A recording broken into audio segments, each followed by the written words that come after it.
Welcome to Canada's podcast. Edwin, so one podcaster to another, but we're not talking about us as podcasters today. We're talking about us as entrepreneurs. And you've got a new business and you've got a history of entrepreneurship. Tell everyone a bit about your entrepreneurial journey. You can focus on the latest bit, but just do a little bit before it, because the latest bit's kind of cool, and we've talked about it before. So, talk a little bit about the beginnings of the journey, and now where it is today, and then what its future might be.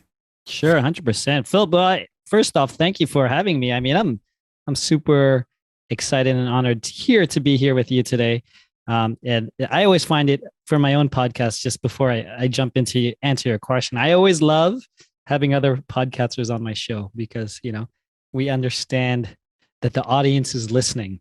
So it's always a pleasure. And watching. I see you all too. My entrepreneurial journey, I officially say the entrepreneurial journey happened about 16 years ago. But I had a couple of stints before my official entrepreneurship. I used to work for this mega international tech Canadian star. I don't know if you ever heard of it before. They used to be called Nortel Networks. They built the internet what it is today. Because I was part of it and I saw it. But when that giant fell apart, I ended up getting laid off. And I did sort of my first small tech startup at the time, doing amazing, telling the future, Philip. We're like, I think this Wi-Fi business is going to be huge. Everyone's going to need Wi-Fi. This is 2001. No one had Wi-Fi. I'm totally aging myself. But I was so young. I was like 25, sort of fresh out of university, had 1 year and a half of professional work. I mean, I did internship at Nortel as well before that, but just I have this idea, but I never knew how to close deals, how to make deals, how to do all that entrepreneurship stuff. And 20 years ago, there is no startup ecosystem. There is no podcasts. There's no YouTube, no Wikipedia, no Facebook group to, if you have an itch, you could find a community to help you. There was no one. You could go to the business library system and hopefully someone will help you there, but it was difficult. So ultimately I ended up joining IBM sales, where I finally got my sales training, but that never lasted. If you're an entrepreneur, you can't stay anywhere very long because you get bored real quick. Moved to a small telecom company and they brought me in to do sales, outside sales, where I never had outside sales experience, but the person liked me for my energy, what I brought, and wanted to bring me on. But then the owners realized that I'm entrepreneurial, Philip, and they're like, "Oh, Edwin, you have this main job, but help us build this new business." Mm-hmm. So now I have a main job and I'm building this other business and I'm closing their biggest telco VoIP businesses at the same time. And then I thought to myself, why am I doing this? And that was about 16 years ago. I walked away from my last paycheck. And ever since, I've been an entrepreneur. So that was 2005. So that's sort of the beginning of my real entrepreneurial life. It's like you sound like most entrepreneurs that I meet.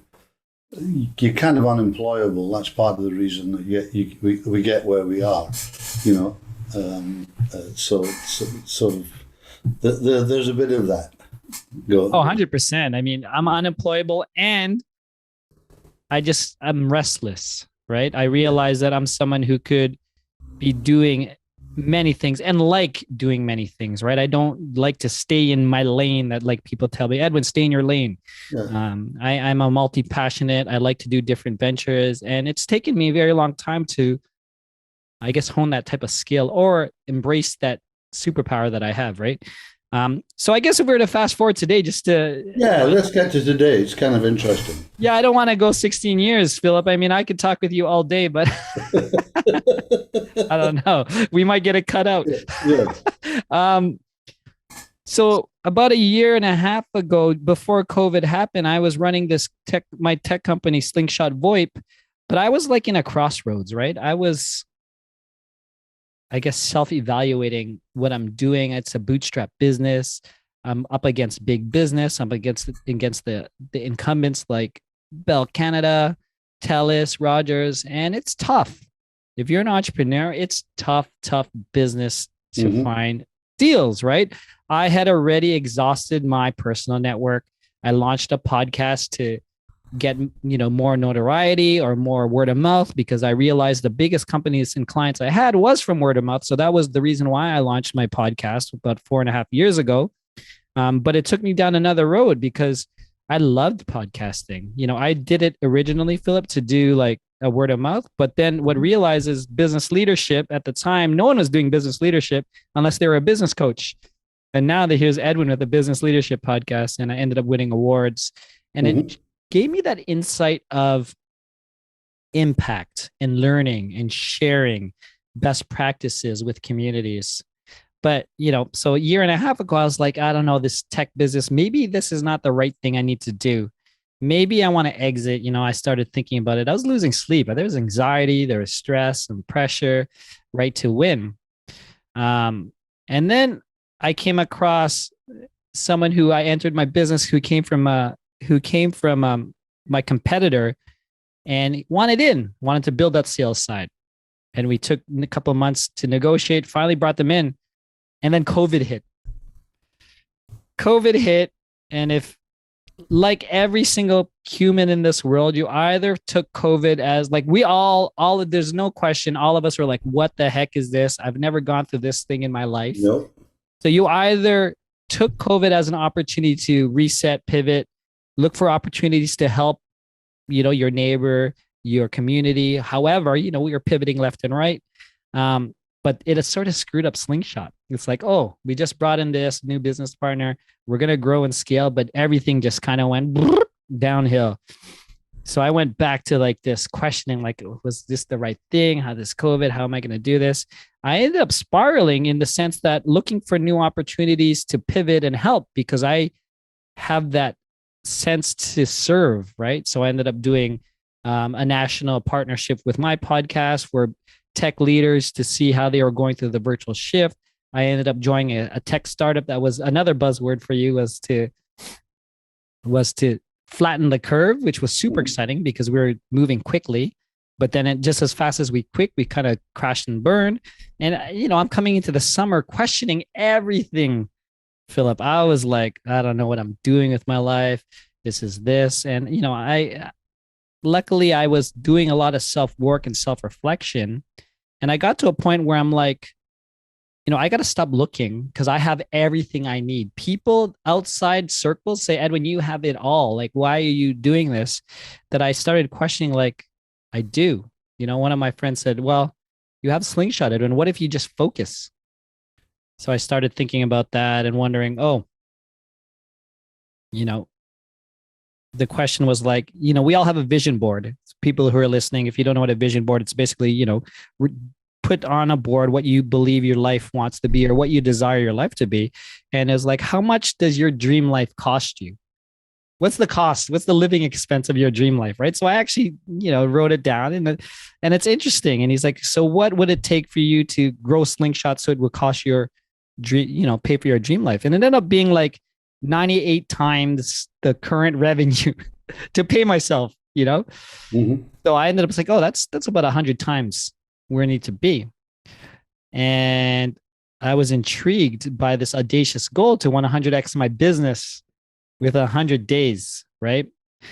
Because success in a discussion, in a conversation I was having with my friend, is success is not linear, right? Success is actually, we're on plateaus. And then all of a sudden something happens, a big client, a big change, and boom, you're up here. And then it goes and you're flat, and then something has to change again. Mindset, operations, whatever. And then you jump up again. It's just like, it can go down as well. It could go down as well. You're right. Something will happen and it will drop down. Hopefully you plan, but there are things that happen outside of your control that can drive it down. Yeah. So you're always on a plateau. Recover, then it's coming back, kind of thing.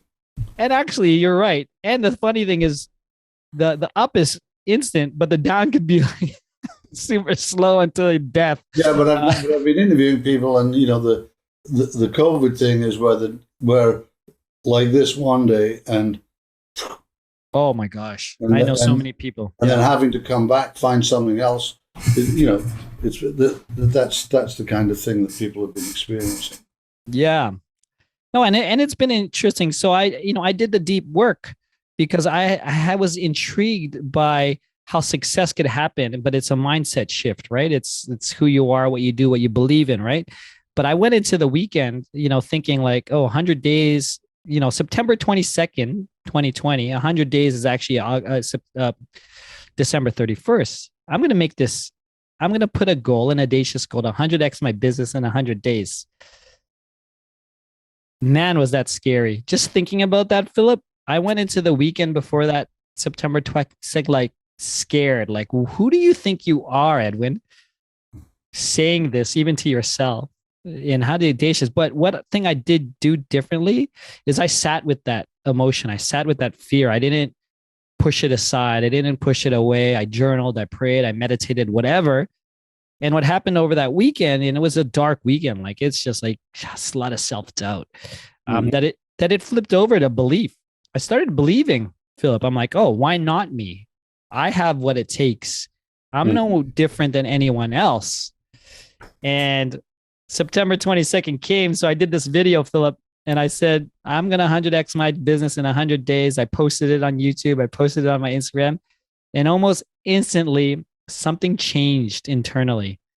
Like making this declaration changed who I was. I was already a self-described hustler. Like nothing made an excuse. If I made a decision, I'll do it. If I had to go see a client, I'll do that work. I didn't have to work harder I could keep trying to work harder, but it wasn't going to change. I was still on that plateau. But as soon as I made that declaration, something changed. Like things started manifesting, conversations started happening. I think I was starting to show up differently in meetings, in conversations, that I was just operating on a different frequency, a different level. And it was just You were super amazing. focused. That was basically. It sounds like you just went like this. You had been doing this, and you went right down. Yeah, super focused, 100% focused, because that's what I did. I shed off everything I was doing. But I think the other thing was the belief that I could do 100x.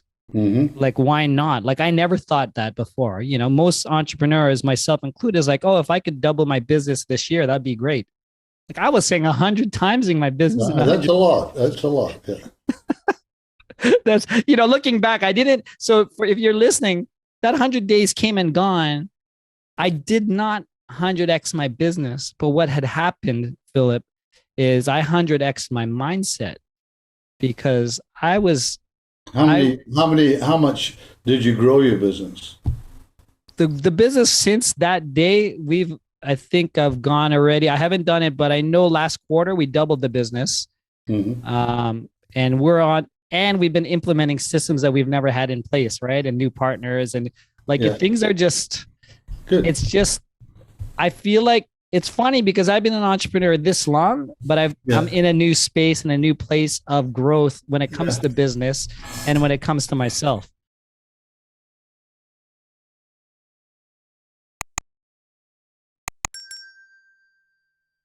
You talk about that 100x thing, but how did you get that focus? Was there some kind of trigger that set you off that others might be able to adopt? Yeah. So, I mean, that's a great question in terms of the 100x. So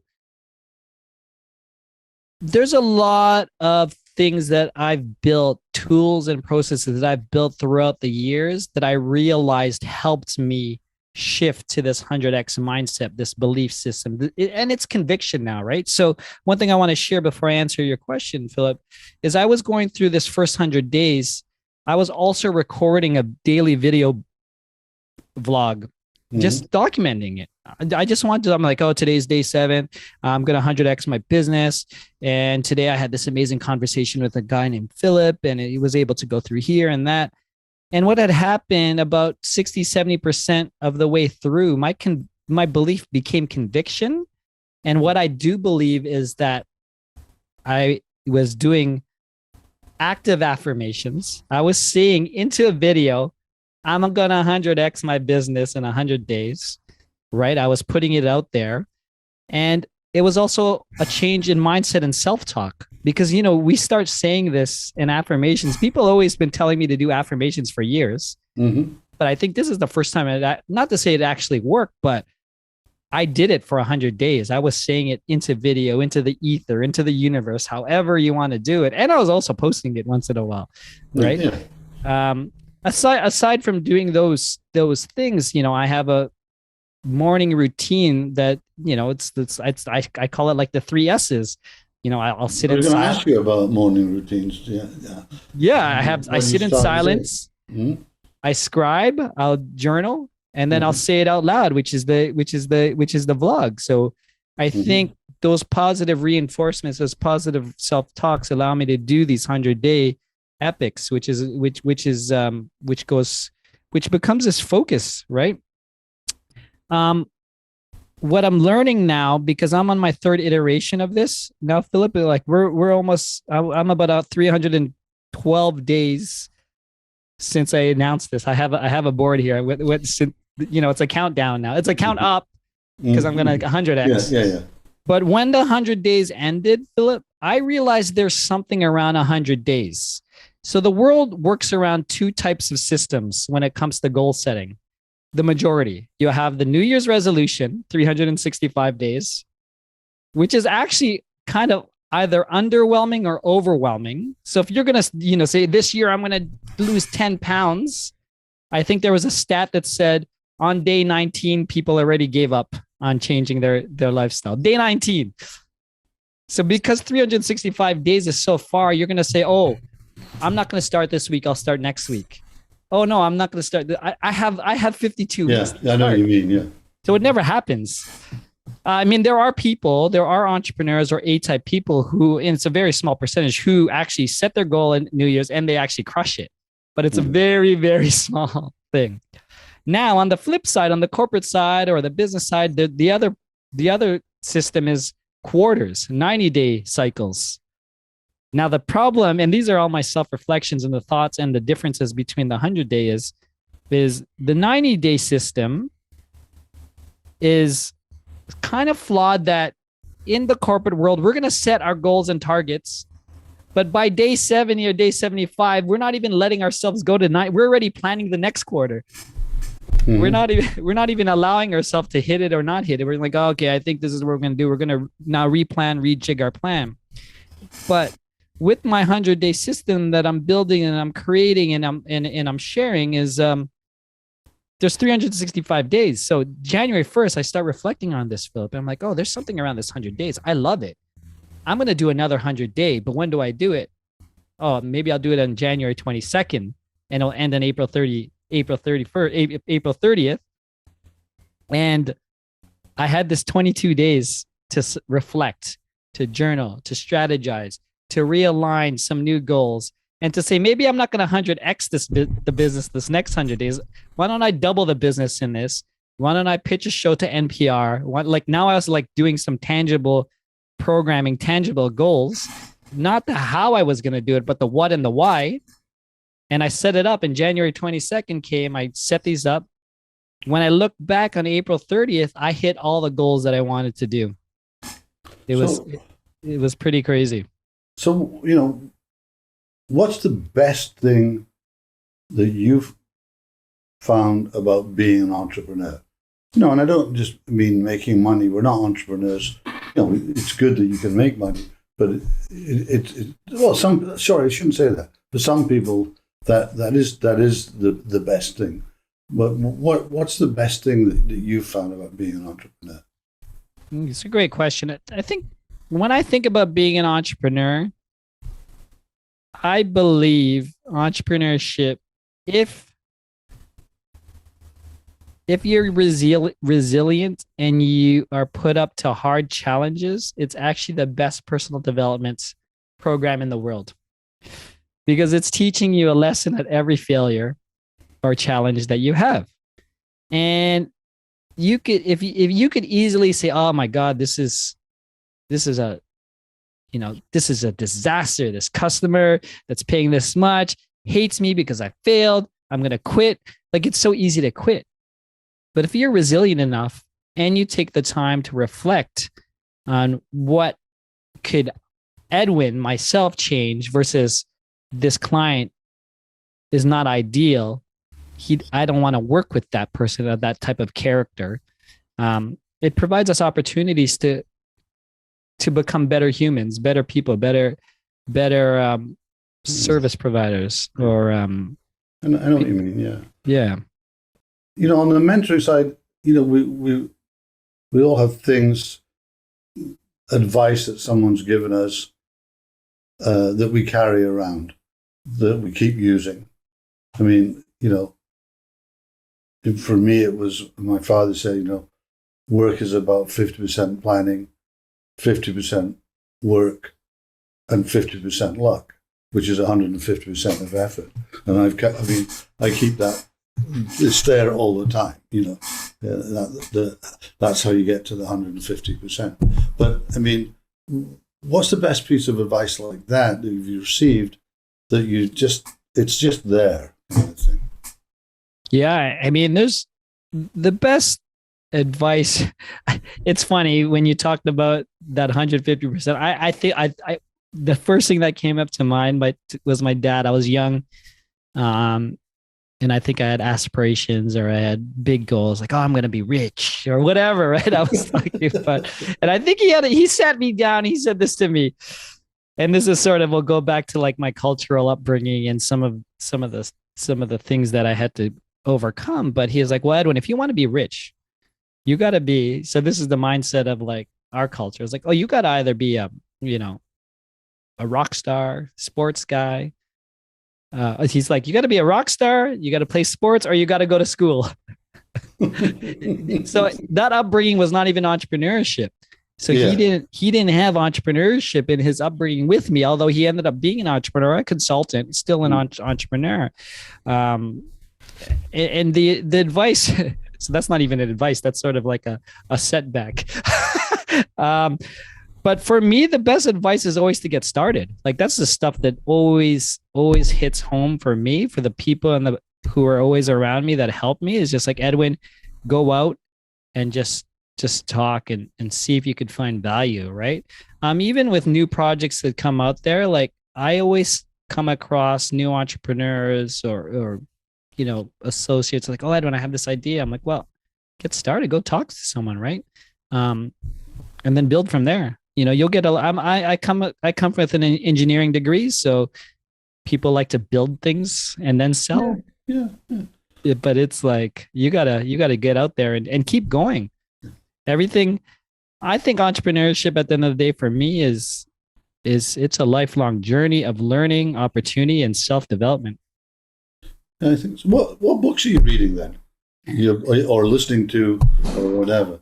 So, man, that's a great question. So the book I read, believe it or not, just 2 days ago was Profit First. Mm-hmm. So the Profit First, what's the author's name? I can't remember. It's Michael Makovich, I think. Okay. Anyways, it's basically what he talks about is the general thinking of most entrepreneurs is to take the profit last or pay yourself last, where he's just like, no, man, take the profit first, pay yourself, and then pay the expenses, which is a good reframe, right? And a reminder for myself, right? And it was it's a reminder to make a profit, because otherwise there's nothing first, Well, right. I mean, and most entrepreneurs wear this, badge of honor, like, no, I got to reinvest the money. I'm not going to take this. I got to do a side hustle to do this. And this, then we get tied to, and then we start resenting becoming an entrepreneurship. And I fell into that too, right? So I read that book literally 2 days on the weekend. Well, if you had to pick one word to describe yourself, who you are, what would it be and why? I don't know if that's one word. I was going to say 100x. Well, it's one word. It's not a word, but it'll do. So 100x. It's an engineering word. Okay, so that's fine. It is 100%. Okay. And the reason why I say 100x is I started this 100x journey and I realize it's putting together everything that I believe in, my philosophy. And it's not only around business, it's the way I live my life. If you were to ask anyone around me, is that I'm probably the person that's most balanced. I'm the one who's most, I guess, even Stevens. I'm the person who maybe just came off a call that a client was, irate, but you would never tell from me, right?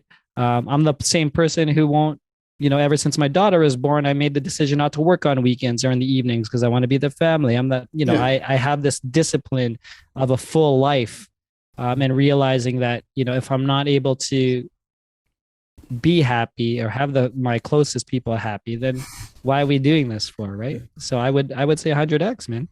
Well, you started a few businesses, knowing what you've discovered things. What could you pass on to somebody that's just thinking that they shouldn't do? As a good bit of advice. I would say they shouldn't spend too much time on social media. Having said that, I am a podcast. Having said that, you spend a lot of time on social media. I do. I have a good discipline on it. You're good. But the shoulds and the shouldn'ts is you shouldn't overthink everything. Stick with your gut. That took me a long time, to really listen to the gut. Your body, your sixth sense, it's always has our best interest in it. But our mind, our intellect is like, no, this is why I need to do it this way. My strategy thinking, I got to make it sure it goes this way is, try to really listen to the superpowers of who you are, our human abilities. Edwin, we're podcasters. We could go and talk on forever, but I'm looking at my timing and, we're hitting that golden time. So it's we got to call it a day. So how can, if everyone's listening to this, how can they get a hold of you? Is there anything you want to add before we kind of call it a day? Oh, well, two things I'm going to share. You could check out my community, my Discord, my virtual co-working at cafe100x.com. That's cafe100x.com. And I'm also, depending on when this airs, there's just a placeholder. I'm creating the ecosystem around the 100x life. So it's the 100x.life. Literally fresh off getting published at just holding place right now, right before I connected with Philip. So I'm really excited because what I'm realizing is people are really tuning in this 100x, these 100-day epics, and people are asking me more. How do I run this? How do I do this? So I'm like, oh, why don't I be your player coach? Why don't we do it together? I don't want to be your coach. I'm still in the game. So I'll be your veteran, right? Okay. Well, let's keep in touch and let us know how this the 100x journey goes. I think that's kind of an interesting thing. Thanks so much for coming on Canada's podcast. It's been great seeing you, and we'll be talking again soon, I am sure. Okay. Thank you for having me.